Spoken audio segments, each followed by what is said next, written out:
Kisah perjuangan hidup Tukimin agar dapat menghidupi dan menyekolahkan kedua putranya yang berkebutuhan khusus banyak menarik simpati dan empati masyarakat Kabupaten Lahat. Salah satunya komunitas gemar berbagi aksi cepat tanggap atau KGB ACT Lahat.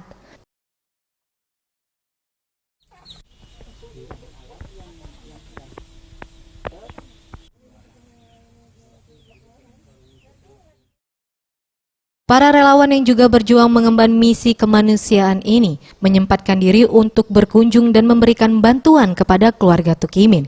Dalam kunjungannya, relawan KGB ACT Lahat juga melakukan cek kesehatan kepada keluarga ini.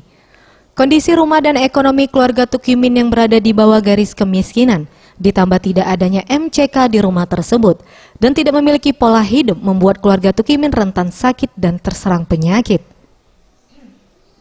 Relawan KGB ACT Lahat yang memeriksa kondisi kesehatan Tukimin menyarankan agar pola makan dan kebersihan rumah harus lebih diperhatikan, sehingga tidak mudah terserang penyakit. Lebih menjaga kesehatan dan terutama pola makannya dan untuk kesehatan kebersihannya itu sendiri. Untuk rumah di sini tidak ada tempat untuk MCK-nya ya, jadi itu kan sangat perlu catatan. Tukimin merupakan seorang petani karet warga Talangkabu, Kelurahan Pagar Agung, yang tinggal di tengah kebun karet dan berjuang untuk menghidupi dan menyekolahkan kedua anaknya yang memiliki keterbatasan khusus. Tim Liputan Sriwijaya TV.